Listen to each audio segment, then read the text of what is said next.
इसका निंदा प्रस्ताव हो, एक जिस तरह से मॉब लिंचिंग हो रहा है, और दूसरा एक कानून बनाया जाए आईपीसी में संशोधन करके मॉब लिंचिंग को इंक्लूड करके कि पूरे देश में कहीं भी हर स्टेट गवर्नमेंट को हिदायत दिया है कानून बनने से कि ऐसे अपराध होने से 24 घंटे के अंदर अपराधी को पकड़ा जाए और जल्द से जल्द सजा देने की बंदोबस्त की जाए। तो ये जो अफवाह के द्वारा हो रहा है, तो भीड़ इकट्ठा हो रहे हैं, मैं जो भीड़ इकट्ठा हो रहे हैं सिर्फ उन्हें अपराधी नहीं मानता हूं, तो इसके कोई तो इंस्टिगेटर होंगे, कोई तो मोटिवेटर होंगे, या कोई सदस्य कहे कि उसके पेमेंट भी करते हैं कोई।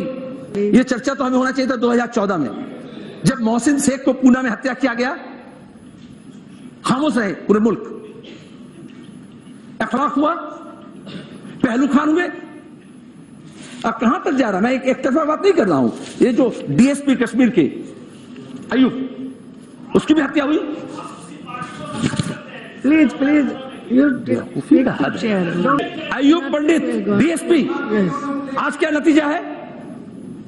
अभी देखिए एक वायरल हुआ ट्विटर में, सीआरपीएफ के ट्विटर में हमने देखा रीट्वीट में कि एक सीआरपीएफ नमाज पढ़ रहा है और दूसरा सीआरपीएफ जवान उसके कुलीग औजार लेकर के उसको पहरा दे रहा है। हम कौन सा देश बनाना चाह रहे हैं? कहां जाएंगे? वो धर्म पालन कर रहे हैं, सीआरपीएफ है, मुस्लिम जवान होंगे। जम्मू कश्मीर में मैं नहीं कह रहा हूं किसका सरकार है किसकी सरकार है, सवाल यह है कि आखिर हम इससे क्या सीख ले रहे हैं, हम कहां पहुंचना चाह रहे हैं। जफर खान को जिस तरह से हत्या की गई, क्या है मैडम, आप महिला, आप समझेगी, मैं सब गलत है। स्वच्छता अभियान चल रहा है, वो ओपन में क्यों करती है? शौचालय में एक महिला जब जाती है उसका गैरत होता है, और म्युनिसिपल वर्कर्स का फोटो उठा रहे हैं। अब वो सोशल एक्टिविस्ट आपत्ति किया, हत्या हो गई। उसी तरह से रविंद्र कुमार पेशाब करने में आपत्ति किया, ई रिक्शा के ड्राइवर, दिल्ली में हत्या हो गई। मैं ये कह रहा हूं, जब हत्या होता है और मॉब लिंचिंग होता है और उसको अगर कोई जस्टिफाई करता है तो वो सिर्फ एक दर्शन से नहीं होता, एक तरफ से नहीं होता। फिर इसको लॉ एंड ऑर्डर की समस्या मत समझिए। हम कहां पे ले जा रहे हैं हमारे दिमाग को ठिकाने लगाने की बात है। और इसलिए मैं समझता हूं कि अभी जैसा नॉट इन माई नेम हुआ कि आखिर कोई हत्या कर रहा है तो हमारे नाम से क्यों करे? अगर कश्मीर के मिलिटेंट हत्या करता है तो वो मुसलमान के नाम से क्यों करे? वो हत्यारे है।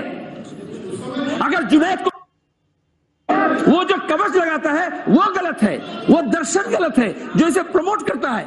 और मैं समझता हूं खतरा वहीं से हो रहा है, और इसलिए ये सिर्फ लॉ एंड ऑर्डर का मामला नहीं है। मैं इसलिए कह रहा हूं कि कहा गया, प्रधानमंत्री खुद कहे, मैं प्रधानमंत्री जी को कोट कर रहा हूं, ये देख मुझे बहुत गुस्सा आता है कि लोग गौ रक्षा के नाम पर दुकानें चला रहे हैं।